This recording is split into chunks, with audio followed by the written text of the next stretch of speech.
नमस्कार बच्चों, आज हम धूल पाठ पढ़ेंगे। धूल पाठ के लेखक रामविलास शर्मा जी हैं। रामविलास शर्मा जी का जन्म उत्तर प्रदेश के उन्नाव जिले में सन 1912 में हुआ था। रामविलास शर्मा जी को अनेक विषयों का ज्ञान था और हिंदी साहित्य के क्षेत्र में इन्हें प्रसिद्ध आलोचक के नाम से जाना जाता है। लेखक अपनी किशोरावस्था व युवावस्था में पहलवानी के शौकीन रहे हैं, तो धूल पाठ में भी इन्होंने अखाड़े की मिट्टी का वर्णन किया है। एक कवि थे मैथिली शरण गुप्त, उनकी कविताएं आज भी हम पढ़ते हैं। उन्होंने मातृभूमि कविता लिखी है और उस कविता की एक पंक्ति के आधार पर इन्होंने धूल पाठ लिखा है। मातृभूमि कविता की एक पंक्ति रामविलास शर्मा जी को पसंद आ गई, बहुत अच्छी लगी और उसी को आधार बनाकर इन्होंने धूल पाठ लिख दिया। तो वह पंक्ति कौन सी है? जिसके कारण धूल भरे हीरे कहलाए। किसके कारण? बचपन के कारण, बाल्यावस्था के कारण। लेखक कहते हैं कि बाल्यावस्था में जो छोटे बच्चे होते हैं, जो शिशु होते हैं, वो धूल से सने हुए भी बहुत अच्छे लगते हैं, अर्थात वो बहुत सुंदर लगते हैं, वो हीरे के समान हैं। हीरे के प्रेमी तो शायद उसे साफ सुथरा, खरादा हुआ, आंखों में चकाचौंध पैदा करता हुआ देखना पसंद करेंगे, परंतु हीरे से भी कीमती जिस नयन तारे का जिक्र इस पंक्ति में किया गया है, वह धूल भरा ही अच्छा लगता है। अब लेखक कहते हैं कि जो हीरे के प्रेमी होते हैं, वह तो उसे सुंदर रूप में ही पसंद करते हैं, अर्थात वो मिट्टी से सना हुआ उसको पसंद नहीं करते। लेकिन जिस नयन तारे का जिक्र मैं यहाँ कर रहा हूँ, वह धूल भरा ही अच्छा लगता है, धूल से सना ही अच्छा लगता है। किस नयन तारे का? एक छोटे बच्चे का, जिसका बचपन गांव के गलियारे की धूल में बीता हो। वह इस धूल के बिना किसी शिशु की कल्पना नहीं कर सकता।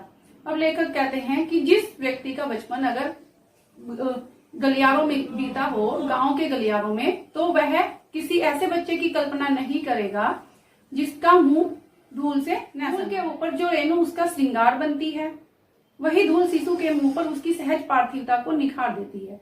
रेणु भी धूल को ही कहते हैं, अर्थात फूल के ऊपर जो धूल होती है वह भी सुंदर लगती है और वही धूल शिशु के मुंह पर जब लगती है तो उसकी सुंदरता को भी निखार देती है, अर्थात उसकी सुंदरता में चार चांद लगा देती है, या ये कह सकते हैं कि बच्चा बहुत अधिक सुंदर लगता है। अभिजात वर्ग ने प्रसाधन सामग्री में बड़े बड़े आविष्कार किए, तो जो उच्च वर्ग के लोग हैं उन्होंने सौंदर्य प्रसाधन की जो सामग्री बनाई है उसमें बहुत सारे आविष्कार किए हैं, लेकिन बाल कृष्ण के मुंह पर छाई हुई वास्तविक गोधूली की तुलना में वह सभी सामग्री क्या धूल नहीं हो गई? पीछे प्रश्नवाचक लगा हुआ है, चिन्ह लगा हुआ है। तो लेखक कहते हैं कि जितनी भी सौंदर्य सामग्रियां हैं, जितने भी सौंदर्य प्रसाधन हैं, गोधूली के सामने वह सब बेकार है। अब बच्चों, गोधूली किसे कहते हैं? गोधूली कहते हैं जब गाय चलती है और उसके पैरों से जो धूल उड़ती है उसको गोधूली कहा जाता है। जब गाय जंगल से चलकर आती है और उसके पैरों से जो धूल उड़ती है उसको गोधूली कहते हैं। हमारी सभ्यता इस धूल के संसर्ग से बचना चाहती है। संसर्ग कहते हैं संपर्क को। तो हमारी आज की सभ्यता जो है वो धूल के संपर्क में नहीं आना चाहती, वह आसमान में अपना घर बनाना चाहती है। इसलिए शिशु भोलानाथ से कहती है धूल में मत खेलो। तो लेखक कह रहे हैं कि हमारी सभ्यता धूल में रहना ही नहीं चाहती, वह सोचती है कि हम आसमान में अपना घर बना लें। और छोटे शिशु भोलानाथ छोटे बच्चों के लिए प्रयोग किया है और बच्चों से कहती है कि धूल में मत खेलो। भोलानाथ के संसर्ग से उसके नकली सलमे सितारे धुंधले पड़ जाएंगे। क्यों कहती है जो हमारी सभ्यता के लोग हैं, क्यों कहते हैं बच्चों को धूल में मत खेलो? क्योंकि अगर बच्चे धूल में खेलेंगे वो बच्चों को गोद उठाएंगे और उनकी वेशभूषा भी गंदी हो जाएगी, वो भी मैली हो जाएगी। जिसने लिखा था धन्य धन्य है वे हैं नर मैले जो करत गाथ कन्या लगाए धूरी ऐसे लरिकान की। इस पंक्ति का अर्थ है, कन्या कहते हैं गोद को, लरिकान कहते हैं लड़कों को। इस पंक्ति का अर्थ यहाँ पर है कि वो नर धन्य है, वो व्यक्ति धन्य है जो मिट्टी से सने हुए बालकों को या लड़कों को गोद में उठाते हैं और अपना शरीर भी मैला कर लेते हैं। तो उसने भी मानो धूल भरे हीरो का महत्व कम करने में कुछ उठाना रखा था। तो यहाँ लेखक कहते हैं कि जिस व्यक्ति ने पंक्ति लिखी है उसने भी धूल से भरे हीरो का महत्व कम कर दिया। क्यों कर दिया? क्योंकि धन्य धन्य में तो उसने अपना बड़प्पन दिखा दिया। धन्य धन्य जो लिखा है वो अच्छी बात है, लेकिन फिर उसने मैले शब्द का प्रयोग किया है, अर्थात उसको मैले शब्द का प्रयोग नहीं करना चाहिए था। और लरिकान कहकर उसने अच्छा परिचय दिया, अपनी भेद बुद्धि का या अपनी अच्छी बुद्धि का परिचय दिया है। वह हीरो का प्रेमी है, धूल भरे हीरो का नहीं। अब लेखक कहते हैं कि ऐसा व्यक्ति जिसने यह पंक्ति लिखी है उसको हीरो से प्रेम है, केवल हीरे उसको चाहिए, धूल भरे हीरे नहीं, अर्थात उसको छोटे बच्चे जो मिट्टी से सने हो उनसे प्यार नहीं है। शिशु भोलानाथ के संसर्ग से तो मैले जो करत गात की नौबत ही आई है, लेकिन अखाड़े की मिट्टी में सनी हुई देह से तो वही उबका ही आने लगेगी। जो बचपन धूल से खेला है वह जवानी में अखाड़े की मिट्टी में सनने से कैसे वंचित रह सकता है? अर्थात जिसका बचपन धूल में बीता हो वह जब जवान होगा, जवानी में अखाड़े की मिट्टी से वह दूर नहीं रह सकता। रहता है तो उसका दुर्भाग्य है, और क्या। यह साधारण धूल नहीं है, वरन तेल और मट्ठे से सिंचाई हुई वह मिट्टी है जिसे देवताओं पर चढ़ाया जाता है। तो लेखक कहते हैं अगर रहता है अखाड़े की मिट्टी से दूर तो उसका दुर्भाग्य है, क्योंकि इसकी मिट्टी जो होती है अखाड़े की वो तेल और मट्ठे से सिंचाई का मतलब होता है पकाई हुई होती है, और इसे देवताओं पर चढ़ाया जाता है। पसीने से तर बदन पर मिट्टी ऐसे फिसलती है जैसे आदमी कुआं खोदकर निकला हो, उसकी मांसपेशियां फूल उठती हैं, आराम से वह हरा होता है। अर्थात जब अखाड़े में कोई पहलवान लड़ता है तो उसका शरीर जो है पसीने से तर हो जाता है और ऊपर से मिट्टी लग जाती है, अखाड़े की मिट्टी, और ऐसा लगता है जैसे कि वो कुएं में से निकला हो। अखाड़े में निर्द्वंद चारों खाने चित लेटकर अपने को विश्व विजयी लगाता है। मिट्टी उसके शरीर को बनाती है, क्योंकि शरीर भी तो उसका मिट्टी से ही बना हुआ है। अब लेखक कह रहे हैं कि वह अखाड़े की मिट्टी में पहलवानी करके अपने आप को विश्व विजयी बनाता है। और विश्व विजयी वो कब बनता है? जब वो अखाड़े की मिट्टी में खेलता है, और क्योंकि वही तो उसका पोषण कर रही है, उसी से उसके शरीर को पोषण मिलता है, क्योंकि उसका शरीर भी मिट्टी से ही बना हुआ है। शरीर और मिट्टी को लेकर संसार की असारता पर बहुत कुछ कहा जा सकता है, परंतु यह भी ध्यान देने की बात है कि जितने सार तत्व जीवन के लिए अनिवार्य हैं वे सब मिट्टी से ही मिलते हैं। जिन फूलों को हम सभी अपनी प्रिय वस्तुओं का उपमान बनाते हैं वे सब मिट्टी की ही उपज है। यहाँ लेखक का कहने का अभिप्राय है कि हमें सब कुछ मिट्टी से ही प्राप्त होता है। अन्न हमें मिट्टी से मिलते हैं, खाद्य पदार्थ हमें मिट्टी से मिलते हैं, और भी जितनी भी जरूरी वस्तुएं हैं वो सब मिट्टी से ही मिलते हैं। रूप, रस, गंध, स्पर्श इन्हें कौन संभव करता है? ये भी मिट्टी ही संभव करती है। क्यों?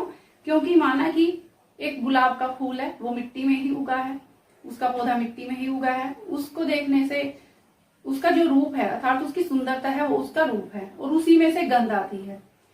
और एक है रस। रस कहते हैं किसी के आनंद को, अर्थात जब हम किसी भी वस्तु का प्रयोग करते हैं, मान लो कोई खाद्य पदार्थ है उसको हम खाते हैं तो उसकी आनंद की अनुभूति भी हमें होती है, तो उसे रस कहा जाता है।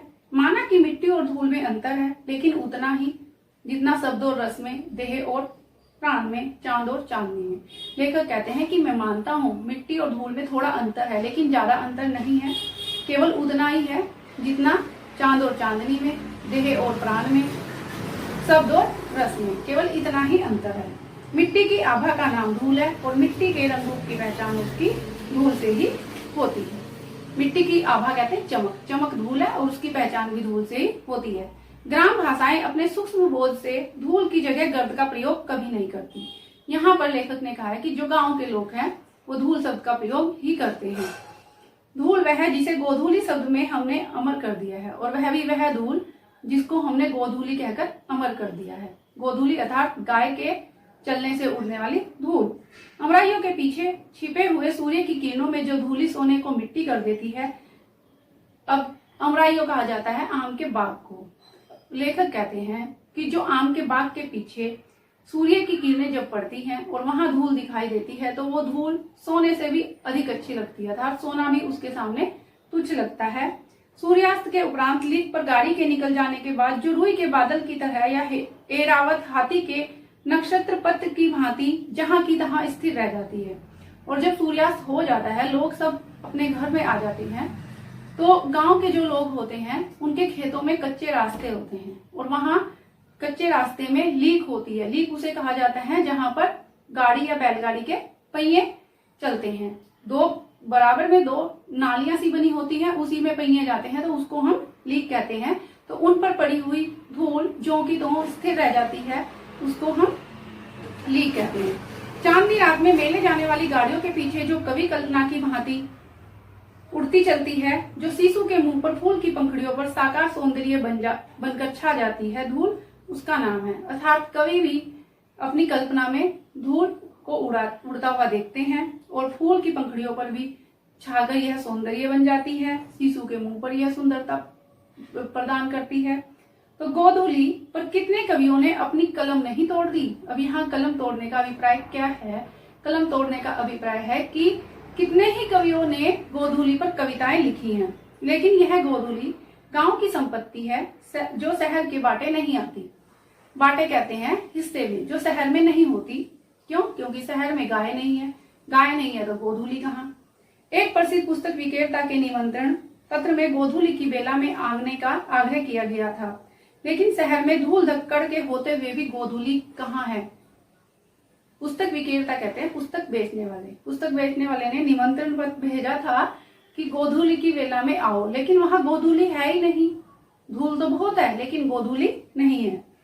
यह कविता की विडंबना थी और गांव में भी जिस धूली को कवियों ने अमर किया है, वह हाथी घोड़ों के पग संचालन से उत्पन्न होने वाली धूल नहीं है, वरन वह गोपालों के पदों की धूली है।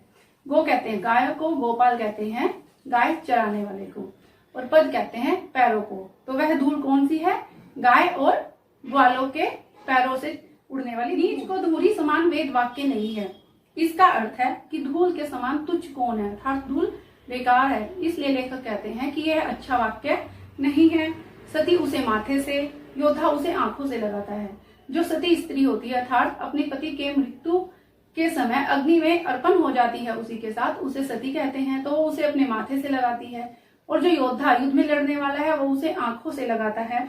यूलिसिस ने परिवार से लौटने पर इथाका की धूली चूमी थी, और एक यूलिसिस थे जब वो विदेश से लौटे तो उन्होंने अपने देश की धूली को अर्थात धूल को चूमा था। यूक्रेन के मुक्त होने पर एक लाल सैनिक ने उसी श्रद्धा से वहां की धूल का भी स्पर्श किया था, उसी श्रद्धा से अर्थात उसी भाव से। श्रद्धा भक्ति स्नेह इसकी चरम व्यंजना के लिए धूल से बढ़कर और कौन साधन है। यहाँ तक कि घृणा, असूया आदि के लिए भी धूल झाड़ने आदि की क्रियाएं प्रचलित हैं। घृणा कहते हैं नफरत को और असूया कहते हैं ईर्ष्या को। जब हम किसी से नफरत करते हैं या ईर्ष्या करते हैं तो उसके लिए हम धूल चाटने जैसे शब्दों का प्रयोग कर देते हैं, जैसे कि मैं तुझे धूल चटा दूंगा या मैंने उसे धूल चटा दी। धूल, धूली, धूली, धूरी आदि की व्यंजनाएं अलग अलग हैं, अर्थात ये चारों अलग अलग हैं। धूल जीवन का यथार्थवादी गद है। यथार्थवादी गद अर्थात सच्चाई जिसे कहते हैं। धूली उसकी कविता है। धूली छायावादी दर्शन है जिसकी वास्तविकता संदिग्ध है। संदिग्ध यानी जिसमें संदेह होता है। और धूरी लोक संस्कृति का नवीन जागरण है।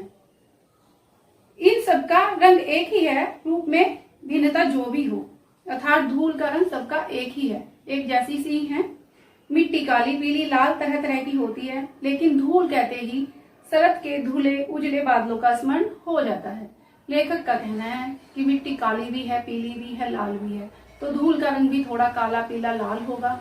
लेकिन जब भी धूल कहेंगे, धूल सब कहेंगे तो शरद के धुले उजले बादलों का स्मरण हो जाता है। शरद कहते हैं सर्दी की ऋतु कि तभी हमें सर्दी की ऋतु में जिस प्रकार से धुंधले से बादल होते हैं, दृश्यता साफ नहीं होती, अर्थात दृश्यता कम होती है, साफ दिखाई नहीं देता, तो ऐसा हमें स्मरण हो जाता है, ऐसी हमें याद आ जाती है।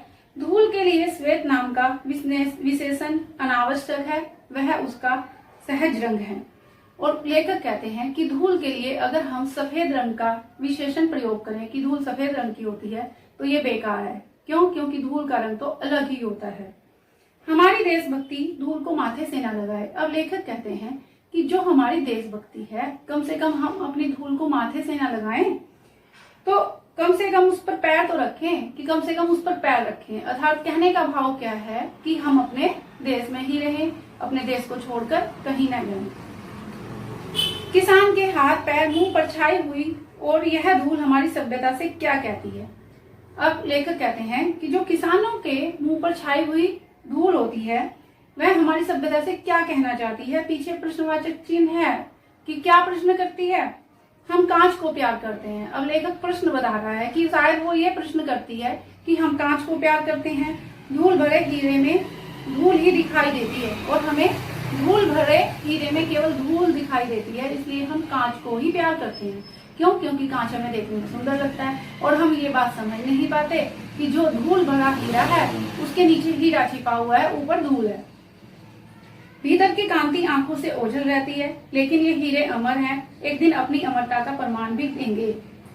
भीतर की कांति अर्थात भीतर की चमक। अब किसानों के बारे में ही लेखक ने कहा है कि किसान जो धूल से सने रहते हैं, उनके हाथों पर मुंह पर धूल लगी रहती है, मिट्टी लगी रहती है, क्योंकि वो खेत में काम करते हैं, लेकिन हम उनकी भीतर की जो कांति है, चमक है, उसको देख नहीं पाते।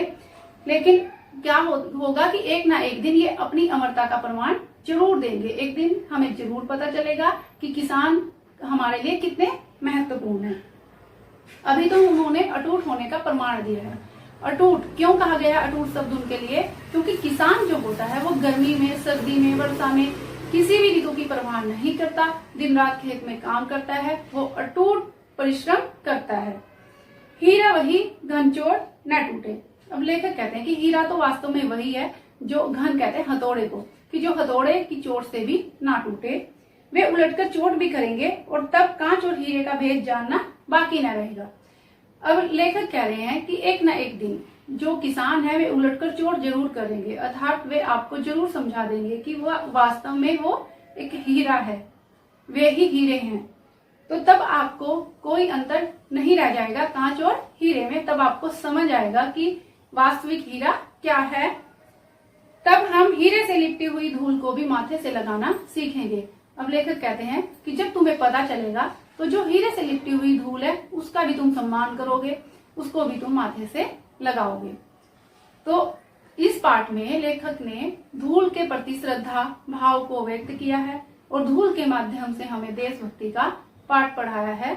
लेखक का मानना है कि हमें अपने देश की जो मिट्टी है उससे प्यार करना चाहिए और धूल से घृणा या नफरत नहीं करनी चाहिए, क्योंकि धूल का भी अपना एक महत्व है, इसकी भी अपनी उपयोगिता है। तो इसके साथ ही बच्चों पाठ समाप्त होता है। आशा करती हूँ कि आपको पाठ अच्छे से समझ आया होगा। फिर मिलेंगे।